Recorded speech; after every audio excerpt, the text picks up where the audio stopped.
अगर एक बार किसी का दिल टूट गया तो उसको ऐसा लगता है कि बस प्यार व्यार कुछ नहीं, सब धोखा है। दिल दुखा है लेकिन टूटा तो नहीं है, और उम्मीद का दामन छूटा तो नहीं है। हम करते क्या, हम कनेक्ट नहीं करते। जब हम पढ़ाई कर रहे होते हैं, कुछ भी याद करने की कोशिश कर रहे होते हैं, उसे ना कहीं इधर उधर कनेक्ट नहीं करते, रटने की कोशिश करने लगते हैं। मान लो एक बच्चा था जो किसी ट्यूशन सेंटर में गया था, वहां के टीचर ने उसके कस के थप्पड़ मार दिया था। उसके बाद से उसके माइंड में क्या कनेक्शन बन गया था कि ट्यूशन सेंटर जाने का मतलब पिटाई होना होता है। अपना आंसर याद कैसे रखें, या जो भी पढ़ें उसे याद कैसे रखें, ये बात बताने से पहले मैं तुम्हें तुम्हारे बारे में एक बात बताना चाहता हूं। ये जो तुम्हारा माइंड है ना, जो दिमाग है, इस दिमाग में इतनी ताकत है कि आप इसके अंदर 2.5 पेटाबाइट्स, पेटाबाइट का मतलब समझते हो, एक पेटाबाइट में 1024 टेराबाइट्स होते हैं। कैलकुलेशन खुद देखते रहो, इतना डेटा आप अपने माइंड में स्टोर कर सकते हो। इसकी इतनी कैपेसिटी है, 540 साल पुरानी बात भी आप याद रख सकते हो। रोजाना तुम्हारे दिमाग में 70,000 के अराउंड थॉट्स आते हैं, जिनमें 80% नेगेटिव ही होते हैं। इतनी ताकत हर एक बच्चे के अंदर है, हर एक इंसान के अंदर है। इसके लिए कोई आइंस्टाइन का दिमाग लाने की जरूरत नहीं है। ये सारा डेटा मैं एक नॉर्मल ह्यूमन माइंड के बारे में बता रहा हूं। फिर हम भूल कैसे जाते हैं, क्यों दिमाग में नहीं टिकता है, क्यों वायरिंग गलत कर रखी है, केमिकल लोचा सही नहीं है हमारा। कैसे उस केमिकल लोचे को हमें ठीक करना है ना, वो तुम्हें अगर एक बार मैंने आज बता दिया ना,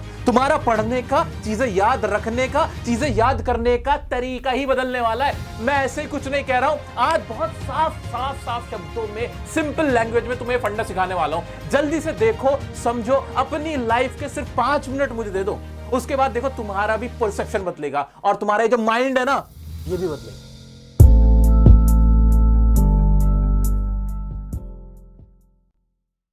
अगर आप में से किसी को भी ऐसा लगता है कि मेरा दिमाग कमजोर है, तो भाई बिल्कुल गलत लगता है। कोई दिमाग कमजोर नहीं है, तुम्हारी वायरिंग गलत हुई हुई है, तुम्हारे कनेक्शन गलत हुए हुए हैं। वो कैसे, आओ समझाता हूं। जो हमारे माइंड है ना, पता है वो कैसे वर्क करता है।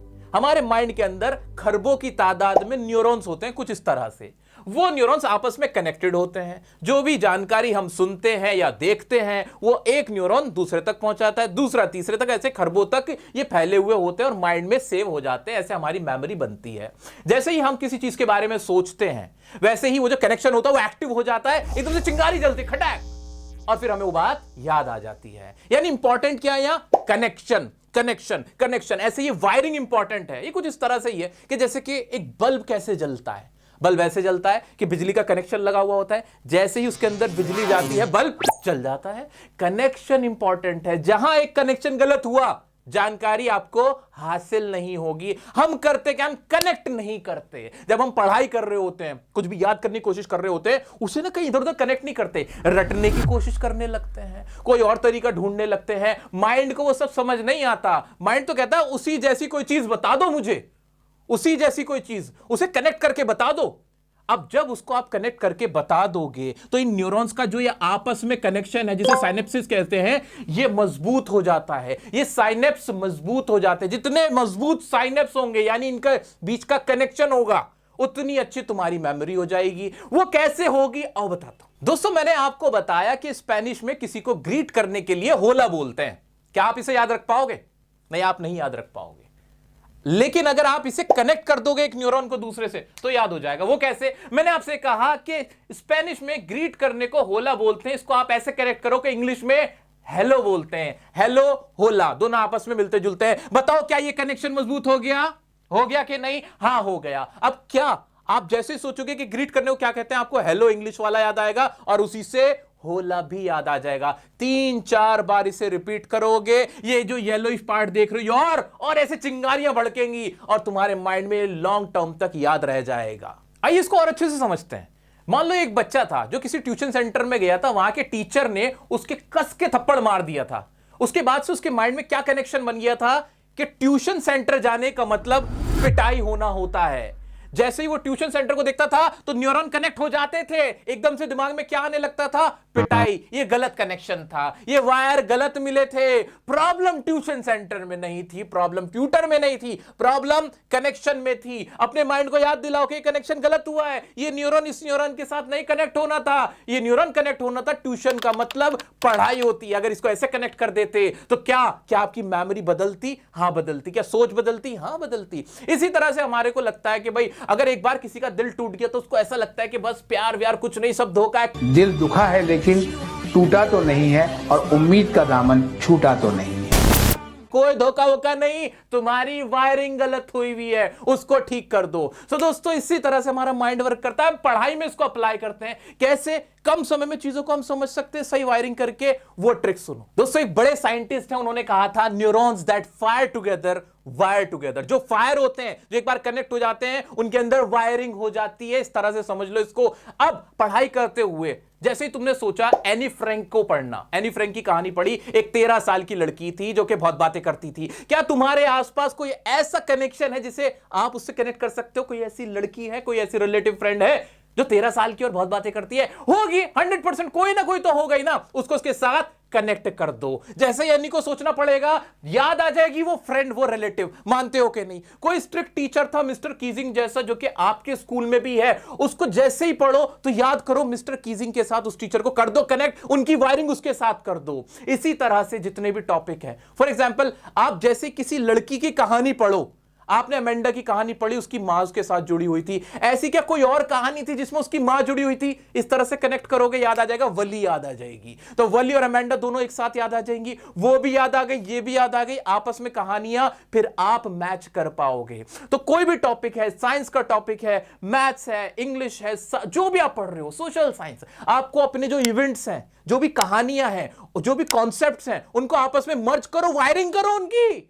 जब वायरिंग अच्छी होगी ना, तो जैसे ही आप उसको सोचोगे एकदम से आग लगेगी, चिंगारी लगेगी और आपको वो चीज याद आएगी। जब वायरिंग ही नहीं कर रखी, न्यूरॉन्स ऐसे ही हैं, वो गलत रास्ते में इधर उधर आपने उनकी कनेक्शन कर दी है, तो आपकी बत्ती दिमाग की नहीं जलेगी। बत्ती दिमाग की जलानी है तो वायरिंग सही करो। दोस्तों साइनेप्स को स्ट्रांग बनाने का तरीका है रेपिटेशन। जितना आप कोई चीज रिपीट करोगे ना, जितना दिमाग पे जोर डालोगे, वो कनेक्शन में एकदम चिंगारी लगेगी, वो और मजबूत होगा, फिर चिंगारी लगेगी और मजबूत होगा, और फिर बाद में वो एक परमानेंट मेमोरी बन जाएगा। यही आपको करना है। क्या करना है कि एक बार में बैठ के सोचोगे कि मैं स्ट्रांग न्यूरॉन्स बना लूं, कनेक्ट कर लूं, एक बार में रट्टा मार लूं, नहीं हो पाएगा। सुबह का पढ़ा दोपहर को पढ़ो, दोपहर का पढ़ा फिर शाम को पढ़ो। Repeat repeat repeat repeat repeat repeat repeat repeat, आग लगा दी, आग लगा दी, आग लगा दी, आग लगा दी। Repeat, repetition is the key. क्या करना है? रिपीट करना है। जितना टॉपिक्स को रिपीट करोगे ना, उतना माइंड में उसके कनेक्शन डीप बन जाएंगे, वो ऐसे जुड़ जाएगा, रास्ता बनता चला जाएगा।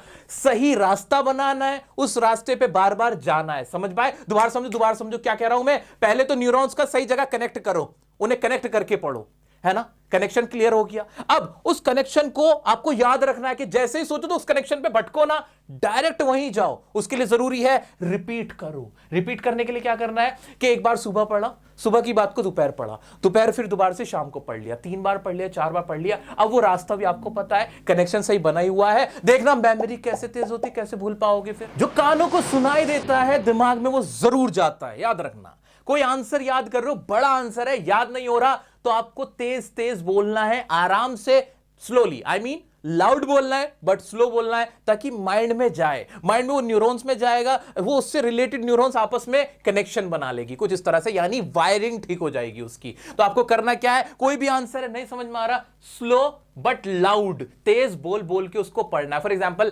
Lencho is a hard working farmer. ये बात माइंड में हमारे खुद के भी जाती है। सुना हुआ याद रहता है, सिर्फ सोचा हुआ याद नहीं रहता है। सुनना भी हमारे लिए इक्वली इंपॉर्टेंट है। तो लॉन्ग आंसर याद कर रहे हो, कोई बात नहीं, मुश्किल से मुश्किल लॉन्ग आंसर है। आपको पहले कनेक्शन बनाना है, रिपीट करना है, और रिपीट भी कैसे करना है कि लाउडली बोलकर आपको पढ़ना है। देख, नहीं साइंटिफिक चीजें मैंने नहीं बनाई हैं। जैसे सांस लेते हैं तो ऑक्सीजन हमारे शरीर में जाती है, ठीक उसी तरह से जैसे हम हाथ काटते तो खून निकलता है, वैसे ही अगर तेज बोलोगे याद हो जाएगा, कनेक्शन बढ़िया बनाओगे याद रह जाएगा। मेमोरी ऐसे ही वर्क करती है। कितना ही बड़ा लॉन्ग आंसर क्यों ना हो, कितनी बड़ी थियोरी का क्वेश्चन क्यों ना हो, कैसे लर्न किया जा सकता है, जो पहले चीजें बता चुका हूं वो फॉलो करनी ही करनी है। अब उस आंसर को अप्रोच कैसे करना है वो सुन लो।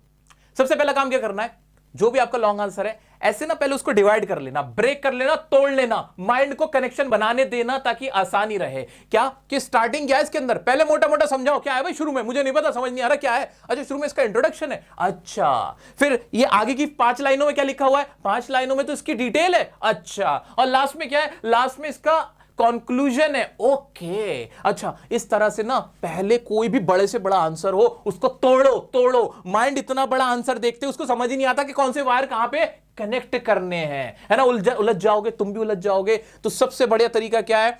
इंट्रोडक्शन है किसी भी चीज का स्टार्टिंग पार्ट है, उसमें क्या डेफिनेशन है, क्या है, पहले उसे ना मार्क कर लो, उसे तोड़ लो। जितना तोड़ोगे उतना आसान लगने लगेगा। पहले तोड़ लेना है, कनेक्ट करना है, उसकी पिक्चर्स देख लेनी है, और उसके बाद तेज तेज बोलना है, रिपीट कर लेना है, दैट्स इट। फिर भूल के दिखाना। जो आप देखते हो ना वो माइंड को ज्यादा याद रहता है, न्यूरॉन्स के कनेक्शन स्ट्रांग हो जाते हैं।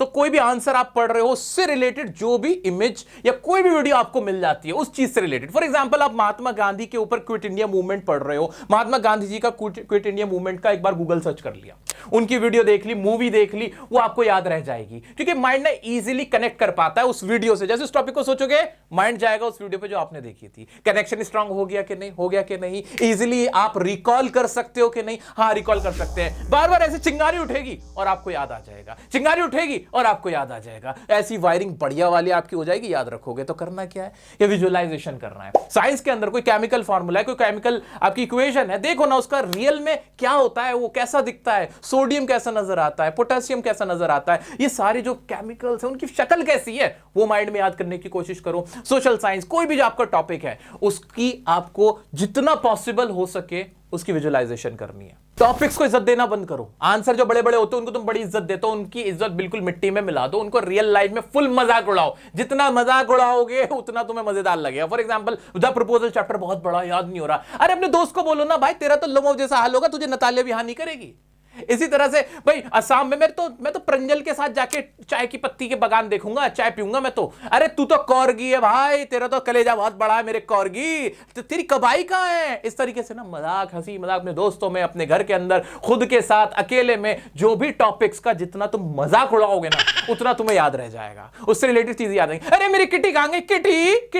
किटी कौन थी? अब याद आ गया, अरे यार ये तो एनी की डायरी को किटी बोलते हैं। तो अपनी मेमोरी इस तरह हम शार्प कर सकते हैं जब हम चीजों को फनी बनाएंगे। इसी को निमोनिक्स का भी नाम दे दिया जाता है, लेकिन असल में निमोनिक्स दिक्कत कर देते हैं। निमोनिक्स होते इतने लंबे चौड़े हैं ना कि आदमी भूल जाता है फिर। तो निमोनिक्स नहीं, इनफैक्ट मेक इट फनी। मजाक बनाओ, मजाक उड़ाओ, क्वेश्चन की, टॉपिक की इज्जत करना बंद कर दो। दोस्तों एक चीज याद रखना, जितना रिवाइंड करोगे, रिकॉल करने की कोशिश करोगे, भूल भूल के सोचोगे, सोच सोच के भूलोगे, उतना माइंड स्ट्रांग होता है। हाँ, एग्जाम में बैठ के मत सोचने लगना, लेकिन एग्जाम से पहले रैंडमली सोचो, क्या उस टॉपिक में मैंने 2 दिन पहले पढ़ा था, क्या था वो, और उसका ना कॉपी खोल के आंसर मत देखना जब तक कि याद ना आ जाए। सबसे इंपॉर्टेंट टेक्निक बता रहा हूं, क्यों? फिर वो न्यूरॉन्स आपस में ऐसे ऐसे फायर करेंगे। क्या लाइन थी हमारी? Neurons that fire together wire together. वो बार बार उसी पाथ पे जाएंगे, कहां गया वो वाला न्यूरॉन, कहां गया, और जैसे ही वो कनेक्ट होना शुरू होंगे तो वो चीज याद रह जाएगी। माइंड को शार्प करने का सबसे बेस्ट वे बता रहा हूं मैं तुम लोगों को, कि बार बार उन टॉपिक्स को सोचो रैंडमली जो तुमने 1-2 बार ही पढ़ा था, उन बातों को सोचो 1-2 बार ही पढ़ा था, और करेक्ट आंसर मत देखना। लेकिन ये काम एग्जाम में बैठे हुए मत करना। पता चला 2 घंटे बस सोचने में निकाल दिए, उससे पहले पहले सोच डालो। जितना सोचोगे रिकॉल करोगे, रिकॉल करने की आदत डालो। सोचो, जितना सोचोगे उतना आसान होगा चीजें याद रखना। तो दोस्तों जितनी भी ट्रिक्स थी जरूर आपके काम आएंगी, 100% वर्किंग है, सब कुछ साइंटिफिक है। और अगर कोई भी आपको डाउट आता है मुझसे पूछ सकते हो। हाँ, एक बात बता देता हूं, क्लास 10th 12th दोनों की रिवीजन क्लासेस चल रही हैं, और 11th और 9th तुम्हारी भी होगी। एग्जाम से जस्ट पहले आपकी भी करा दूंगा। कोई भी टॉपिक जिसमें भी प्रॉब्लम हो यूट्यूब पे सर्च कर सकते हो, टॉपिक का नाम डालो, बाइडियर से सर्च करो, इंस्टाग्राम पे मुझसे सवाल पूछ सकते हो। वीडियो पसंद आई हो तो अपने दोस्तों तक भी भेजना, लाइक किए बिना मत जाना, शेयर करना, इसको सब तक पहुंचाना आपका काम है। मेरा काम है आपका साथ देना, भरपूर साथ देना। मिलते हैं नेक्स्ट वीडियो में नेक्स्ट टॉपिक के साथ, तब तक के लिए बने रहें डियर सर के साथ। Love you all.